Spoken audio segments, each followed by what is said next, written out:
The scrapyard stretched endlessly under the pale twin suns of Orax Prime. It was a graveyard of starships, a monument to the galaxy's relentless march toward obsolescence. Shattered hulls and rusting fuselages sprawled across the cracked desert plains like the bones of fallen giants. Among them stood Elias Rannick, an elderly mechanic whose leathery hands bore the grease and grime of decades spent coaxing life from dead machines. His ship, a battered relic called Harbinger, sat at the heart of the yard, its weathered frame a stark contrast to the sleek, modern vessels zipping overhead. Elias was an enigma to most who encountered him. His wiry frame seemed incongruous with the strength of his grip, and his piercing blue eyes, like twin shards of glacial ice, carried the weight of 1,000 untold stories. Locals whispered about his past, a decorated pilot from the galactic wars who had turned his back on the Federation. Some said he'd seen too much, others that he'd lost everything. Elias never confirmed nor denied these rumors. He let them swirl like dust in the Aurasian wind. What kept Elias tethered to this forgotten corner of the galaxy wasn't the promise of wealth or redemption, but a quiet, stubborn pride.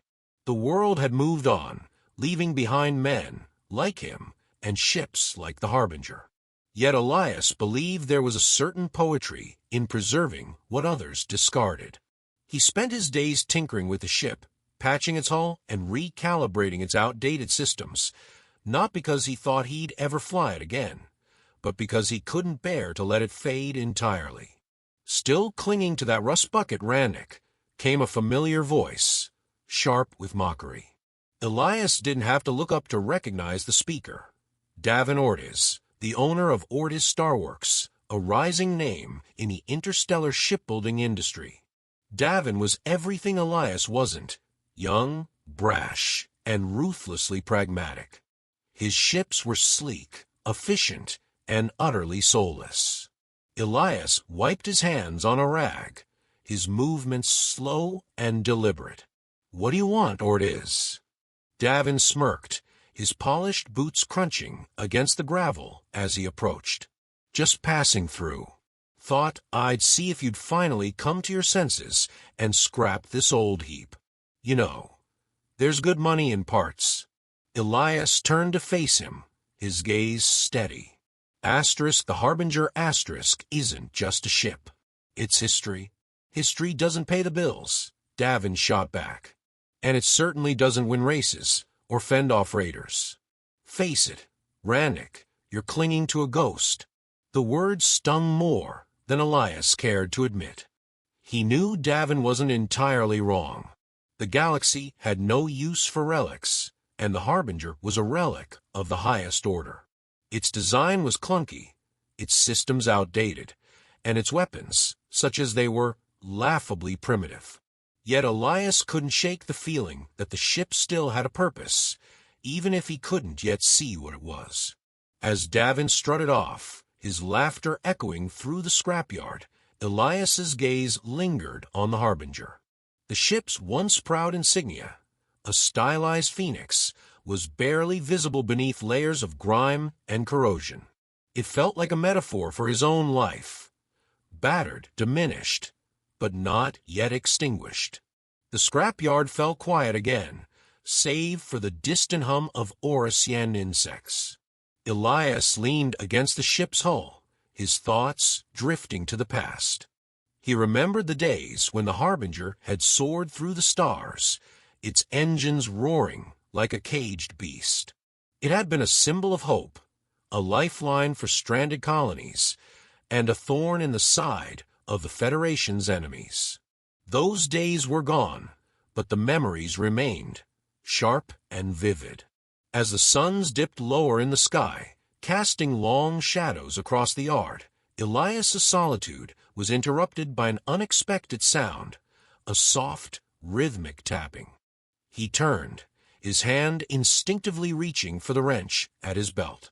Emerging from behind a pile of scrap was a young woman, her face streaked with dirt, but her eyes alight with curiosity. "Are you Elias Rannick?" she asked, her voice tinged with awe. "Depends who's asking," Elias replied warily. "My name's Cale," she said, stepping closer. "I've been looking for you." Elias frowned. "Why?" Cale hesitated, her gaze flicking to the harbinger. "Because I need your help." Elias studied her for a moment, noting the tension in her posture and the urgency in her voice. She was young, perhaps 20, with the lean build of someone who'd spent more time running than resting. Her clothes were threadbare, her boots scuffed, and her hands bore the telltale calluses of a mechanic. But it was her eyes that held his attention, a mix of determination and desperation that was impossible to ignore. "Help with what?" he asked finally. Cale took a deep breath, as if steeling herself for what she was about to say. "There's something coming. Something big. And I think your ship might be the only thing that can stop it." The words hung in the air, heavy with implication. Elias felt a flicker of something he hadn't felt in years, a spark of purpose. Yet he couldn't ignore the nagging doubts that followed. "You've got the wrong man," he said, turning away, "and the wrong ship." But Cale wasn't deterred. "You don't understand. This isn't just about you.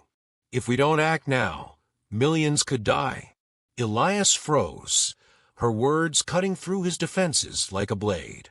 Slowly, he turned back to face her.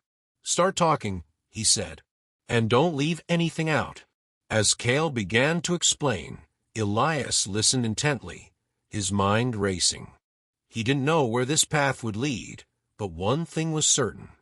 The harbinger wasn't done yet. Cale's hands trembled as she stood before the dimly lit workshop deep in the heart of the scrapyard. A labyrinth of rusted hulls and shattered engines surrounded her, their jagged edges casting eerie silhouettes against the twilight. The mechanic, Elias, had agreed to listen to her story, but the weight of the moment still pressed heavily on her chest. She had crossed entire systems to find him, following a trail of half-truths and whispered legends. Now, standing here in the presence of the man she'd sought, she felt the enormity of the task ahead. Elias leaned against his workbench, his expression unreadable. Tools and fragments of dismantled machinery littered the surface, and the faint smell of burnt circuits hung in the air. Cale's eyes drifted to the centerpiece of the room, the colossal frame of the harbinger. Even in its decrepit state, the ship exuded an aura of quiet defiance. Its scorched hull bore scars of battles long past, and though its systems were silent now, Cale could almost hear the echoes of its storied history. "You've got about 5 minutes to convince me," Elias said, crossing his arms. His voice was gruff, but carried an undercurrent of curiosity. He wasn't a man easily swayed, but something about Cale had stayed his hand from dismissing her outright. Cale nodded, her resolve hardening. "I'm an engineer by trade, working with the independent colonies on the rim. A few months ago, we started detecting strange signals, frequencies that didn't match anything in the Federation's registry. At first, we thought it was just interference from the nebulae, but then ships started disappearing." Elias's eyes narrowed. "Pirates." "That's what we thought," Cale continued, "until we found a wreckage. The ship, or what was left of it, was torn apart by something far beyond the firepower of any raiding crew. The metal was melted in places, almost like it had been chewed, and there were no bodies, no survivors." Elias shifted, his fingers drumming against the edge of the bench. "You're saying it was something alien?" Cale hesitated, her gaze dropping to the floor. "We don't know. But whatever it is, it's spreading. Entire sectors are going dark. The Federation isn't responding, either because they don't believe us or because they're too scared to get involved. That's why I came to you. They say you've seen things no one else has. And they say your ship can do things no other ship can. Elias snorted, the corner of his mouth twitching in a faint, humorless smile. "You've got more faith in this pile of junk than I do." Kale stepped forward, her voice rising with urgency. "It's not faith. It's necessity. You're the only one left who can help. I've studied the specs on the Harbinger. I know its capabilities. If we can get it operational again, it might be the only ship in the galaxy with a chance of fighting back." Elias stared at her for a long moment, his expression unreadable. Then he turned and began rummaging through a drawer, pulling out an old datapad. He powered it on, the screen flickering to life with a dull green glow. The schematics of the Harbinger appeared, lines of text and diagrams scrolling past. Kale leaned closer, her breath catching as she glimpsed the intricate systems that had made the ship legendary. "You really think this thing can save the galaxy?" Elias asked, his tone tinged with skepticism. Kale's voice softened, the desperation giving way to a quiet conviction. "I think it can try, and that's more than anyone else is doing." Elias studied her, his gaze piercing. He saw more than just a young engineer. He saw the fire of someone willing to risk everything for a cause they believed in. It was a fire he'd once carried himself, though time had dimmed it to embers. With a heavy sigh, he set the datapad down and rubbed the back of his neck. Getting her operational won't be easy. Half the systems are fried, and the parts one need haven't been manufactured in decades. Kale's lips quirked in a faint smile. "Good thing I brought my toolkit." Elias raised an eyebrow. "You're serious about this?" "I didn't come all this way for a casual chat," Kale replied. "If we're going to do this, we need to start now." Elias chuckled, a low, gravelly sound that hadn't escaped his throat in years. "You've got guts, I'll give you that." He extended a hand. "All right, kid. Let's see if we can't wake this old bird up." Kale grasped his hand firmly, a spark of hope igniting in her chest. Together, they turned toward the Harbinger, its shadow looming large in the fading light. The road ahead would be long and fraught with challenges, but for the first time in years, Elias felt a flicker of something he thought he'd lost: purpose. The scrapyard was alive with the symphony of labor. Sparks erupted from welding torches, lighting up the twilight with bursts of electric fire. A rhythmic clang echoed as Kale and Elias worked side by side, their efforts focused on the dormant giant that loomed before them. The Harbinger wasn't just a ship now. It was a challenge, a puzzle, and a fragile hope. "Hand me the plasma calibrator," Elias said without looking up from the ship's exposed engine core. Kale scrambled through the clutter of tools until her fingers closed around the device. "Here," she said, pressing it into his grease-stained hand. "Good," Elias muttered. "Now, watch carefully. This engine's older than you by a few decades, but it's got one hell of a soul. If you listen close, you can hear it." Kale tilted her head, confused. "Hear it." "The rhythm of the parts," Elias explained, his hands moving deftly as he adjusted the calibrator. "When everything's in balance, it's like music. When it's off, you can feel the discord." Kale bit back a smile, wondering how many would describe the Harbinger as anything close to harmonious. But as Elias worked, she began to see what he meant. The ship had a peculiar elegance, a unity in its design that belied its age. It was as though every rivet, every cable, had been placed with intention.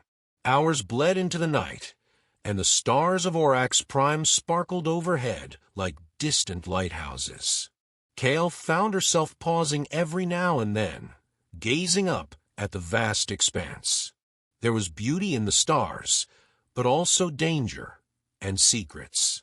Somewhere out there, the threat she described to Elias was growing. The thought sent a chill through her, spurring her back into motion. "What's the status on the ion regulators?" Elias asked, snapping her from her thoughts. Almost ready, she replied, crouching beside the port panel. Her hands moved with precision as she reconnected severed circuits and tightened loose bolts. She'd grown up around machinery, learning to mend broken things in the colonies where resources were scarce. But nothing she'd worked on before compared to the Harbinger. Its complexity was daunting, its systems layered with redundancies and countermeasures she could barely fathom. Yet she felt oddly at home, as though the ship was welcoming her efforts. The night deepened, and fatigue began to creep into Cale's limbs.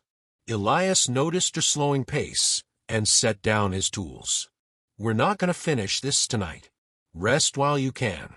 The ship will still be here in the morning." Cale hesitated, glancing at the unfinished repairs. "We don't have time to waste. Every moment we delay." Elias held up a hand. "You're no good to me if you burn out. Go." Reluctantly, Cale stepped back, her exhaustion winning out. She found a corner of the workshop and sank onto a makeshift cot. Despite her weariness, sleep didn't come easily. Her mind raced with possibilities and doubts. What if the Harbinger couldn't be revived? What if she'd placed her trust in the wrong man? The galaxy had no shortage of old soldiers clinging to past glories. What if Elias was just another one? But then she remembered the look in his eyes when she'd spoken of the threat, a flicker of something she couldn't quite name. It wasn't fear, exactly, nor was it hope. It was determination, tempered by years of loss. Cale closed her eyes, clutching that image like a talisman against the dark. Meanwhile, Elias remained at the bench, his hands steady as he worked through the night. He knew Cale was right about the urgency of their task, but he also knew the value of patience. Rushing a job like this was a surefire way to end in disaster. He'd seen it happen too many times before. Green pilots and overeager engineers pushing systems beyond their limits, only to watch them fail at the worst possible moment. His fingers traced the outline of a control module, feeling for the hairline cracks that could spell catastrophe. His mind drifted to the past, to the days when the Harbinger was more than just a hulk in a scrapyard. He'd flown her through firefights that left lesser ships in pieces, outrun blockade fleets that filled the skies like angry hornets. She'd been his pride and his salvation, and then she'd been his curse. Elias shook off the memory, forcing himself to focus. The ship deserved more than his regrets. She deserved a second chance. Whether or not she could rise to meet Cale's expectations remained to be seen, but Elias wasn't about to let her go down without a fight. By the time the first rays of dawn crept over the horizon, Elias had made significant progress. The main power core, once as lifeless as a stone, now hummed faintly, a promise of the potential within. He wiped his brow, smearing grease across his forehead, and allowed himself a rare moment of satisfaction. It wasn't much, but it was a start. Cale stirred, blinking against the morning light. She sat up, rubbing the sleep from her eyes, and saw Elias standing by the Harbinger. "You've been up all night," she said, her voice thick with sleep. "Old habits," Elias replied with a shrug. "Come on, we've got work to do." Cale rose to her feet, stretching the stiffness from her limbs. She crossed the room to join him, and for the first time, she thought she saw a glimmer of possibility in the ship's battered frame. It wasn't ready yet, but it was waking up, and so was she. The hum of the Harbinger's engines filled the workshop with a low, rhythmic vibration. It wasn't the triumphant roar of a ship ready for flight, but it was a heartbeat, steady, insistent, alive.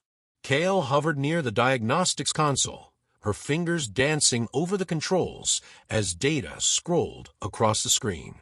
Lines of code and energy readouts formed a language she had long since mastered, yet today, they felt cryptic and unfamiliar. Power levels are stabilizing, but we're still at 35% efficiency, she said, glancing at Elias. If we push her too hard, she'll blow a conduit. Elias didn't respond immediately. He was crouched by the starboard wing, examining the damage that had once severed the ship's navigation systems. His hands moved with a precision that belied his age, tightening bolts and reconnecting ancient wiring. "She's got more in her than you think," he muttered. "This old bird's seen worse." Cale's mouth twitched, caught between a smile and a grimace. "You keep saying that, but she's not invincible. If we don't fix the stabilizers, we're not leaving this rock." "One thing at a time, kid," Elias said, his voice calm but firm. "Rushing gets you killed." Cale sighed, her frustration simmering just beneath the surface. She respected Elias's expertise, but the weight of their mission pressed down on her like a storm cloud. Every moment spent tinkering in the scrapyard felt like a luxury they couldn't afford. The galaxy beyond was unraveling, and she couldn't shake the feeling that they were already too late. As if sensing her thoughts, Elias straightened and wiped his hands on a rag. "What's really eating at you?"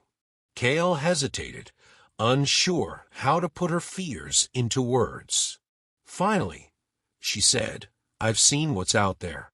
Whatever's tearing through the colonies. It's not something we can just outmaneuver or outgun. And even if we get the Harbinger running, what if it's not enough?" Elias regarded her with an intensity that made her feel both exposed and understood. "Let me tell you something about flying," he said. "The universe doesn't give you guarantees. You go up there knowing the odds are stacked against you. But you fly anyway. Because sometimes the only way to win is to refuse to quit." Cale nodded, his words sinking in like a slow tide. She wanted to believe him, to draw strength from his certainty, but doubt still lingered at the edges of her resolve. Their conversation was interrupted by a sharp beep from the console. Cale turned back to the screen, her brow furrowing as she analyzed the incoming data. "That's odd," she murmured. "What is?" Elias asked, moving to her side. "I'm picking up a signal," she said, her fingers flying over the controls. "It's faint, but it's definitely coming from orbit." Elias frowned. "Could be a Federation patrol. Or worse." Cale shook her head. "No, it's not a standard frequency. It's encrypted. Military grade, but old. Really old." Elias leaned closer, his eyes narrowing as he studied the screen. "Patch it through. Let's see what we're dealing with."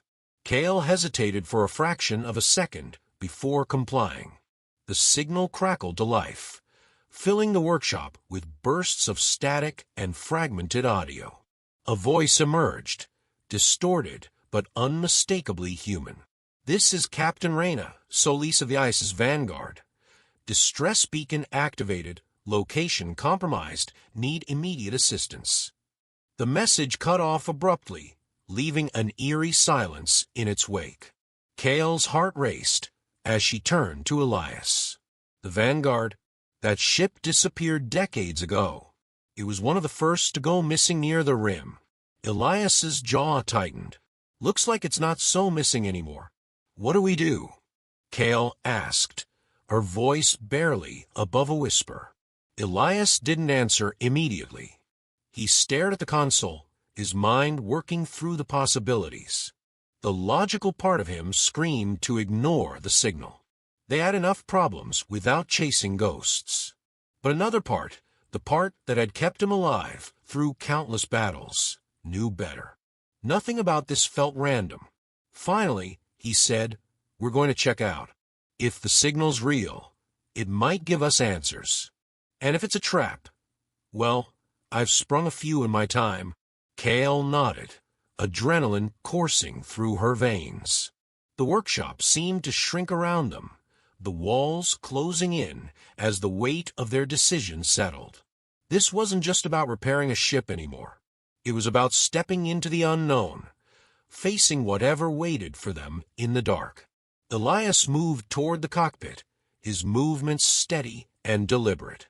"Get the stabilizers online. We'll need them if we're going anywhere." Kale followed, her determination hardening like steel. Whatever lay ahead, she would face it head-on. The galaxy might be unraveling, but here, in the heart of a scrapyard, something was coming together. And it was just getting started. The atmosphere in the cockpit was taut as Elias settled into the pilot's seat. His hands hovered over the controls, their subtle tremor betraying the weight of the moment. Kale stood behind him, her eyes darting between the flickering monitors and the viewport where the endless void of space loomed ahead. "Stabilizers online," Kale reported, her voice clipped but steady. "The power core's holding, but we'll need to keep an eye on it. If it spikes again..." "We'll manage," Elias interrupted, his tone leaving no room for argument. He flicked a series of switches, and the Harbinger groaned in protest before the engines roared to life. Kale clutched the back of his seat as the ship lurched upward, its ancient frame rattling like a cage. She could feel every vibration, every shuddering joint. It wasn't exactly reassuring, but it was movement.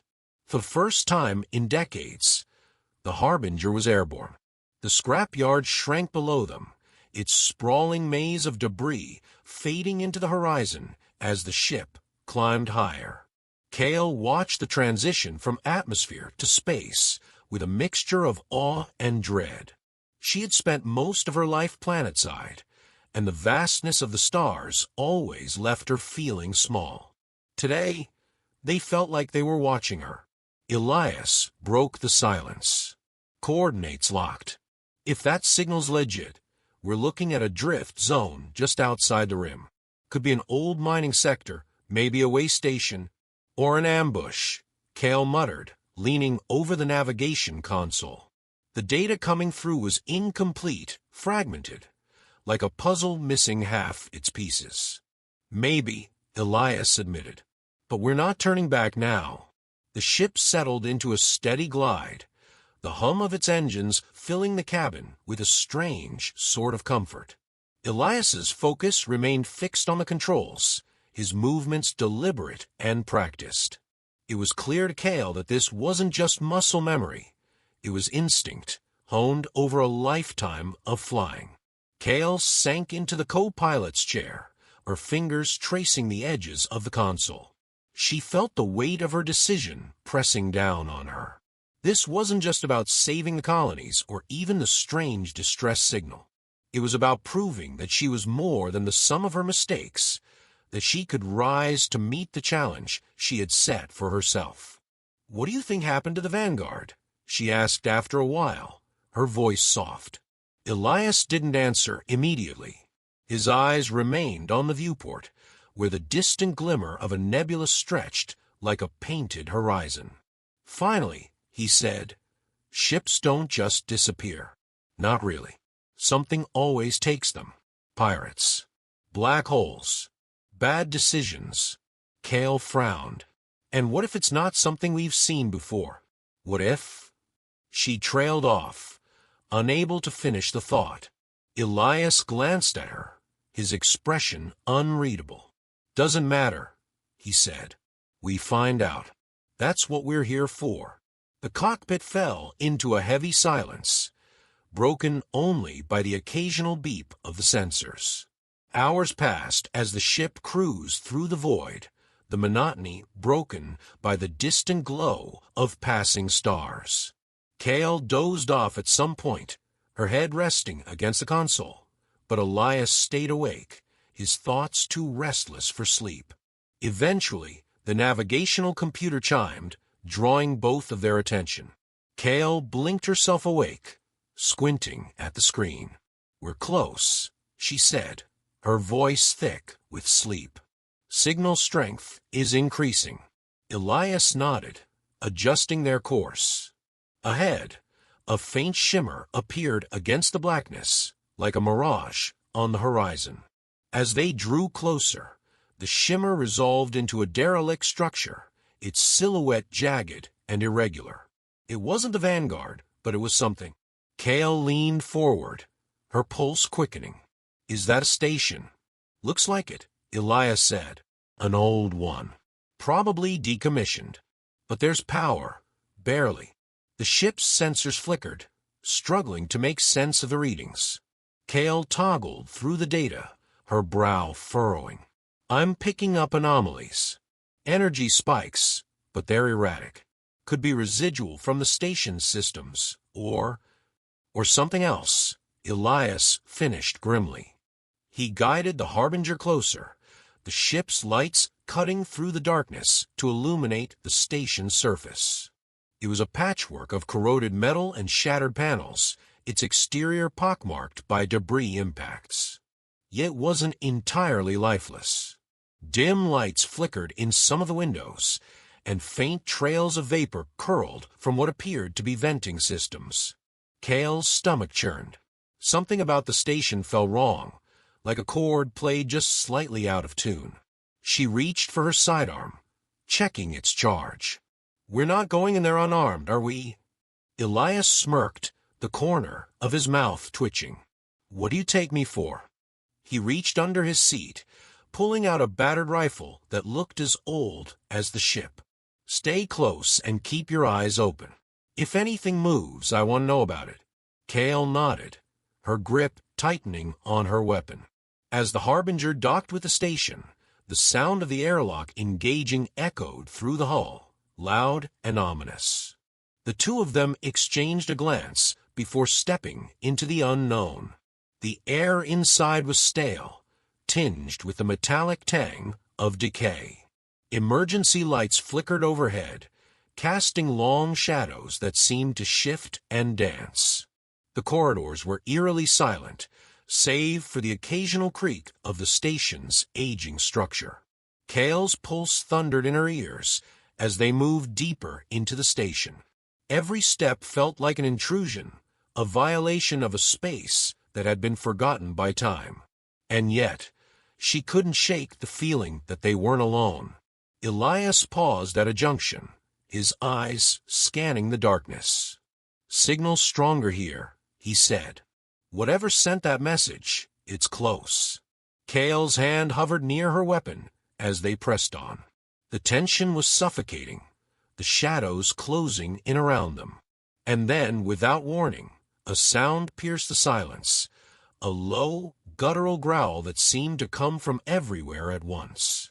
Kale's breath caught in her throat. What was that? Elias didn't answer. His grip tightened on his rifle as he stepped forward, his every movement deliberate.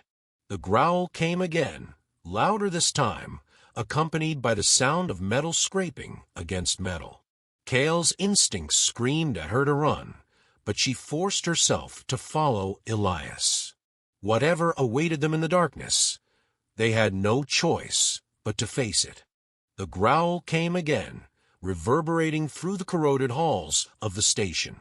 Kale's breath quickened as she scanned the shadows, her weapon raised. The emergency lights flickered, casting jagged patterns on the walls.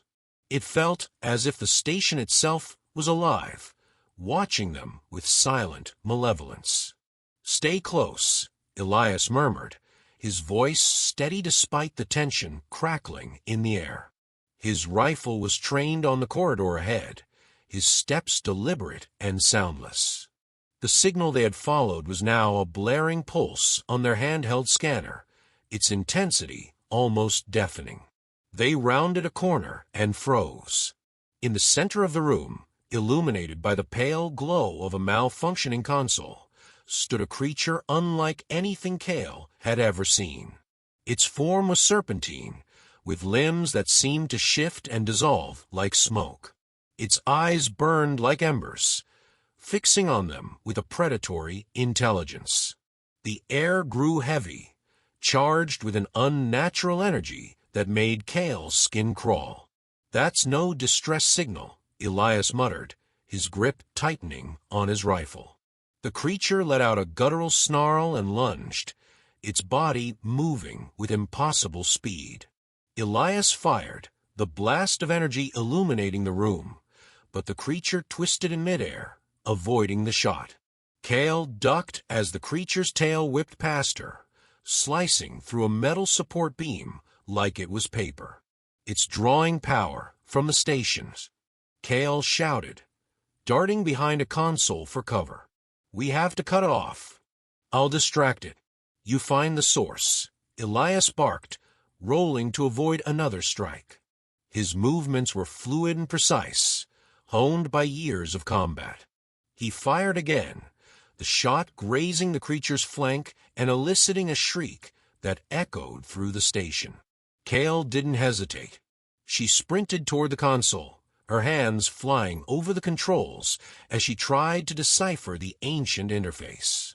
Lines of code scrolled past, their meaning just beyond her grasp. The creature roared behind her, and she risked a glance over her shoulder. Elias was holding his ground, his shots forcing the creature to keep its distance, but it was adapting, its movements becoming more calculated. Come on, Kale muttered, her fingers trembling as she worked.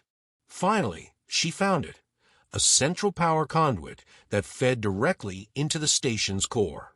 If she could overload it, she could cut off the energy the creature was feeding on. Elias, I need time, she shouted. You've got 30 seconds, he replied, firing another shot that sent the creature skittering back. His face was a mask of focus, but Kale could see the strain in his movements. He couldn't hold off forever. Kale bypassed the security protocols and initiated the overload sequence. The console beeped a warning, its screen flashing red. Core destabilizing. Evacuate immediately.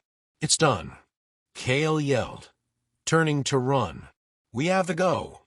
Elias fired one last shot before retreating. The creature shrieked, its form flickering like a hologram on the verge of collapse. As the station's core began to overload, the lights dimmed, and the air grew hot. The walls groaned under the pressure, metal warping and cracking. They sprinted back to the Harbinger, the sound of the creature's enraged cries following them.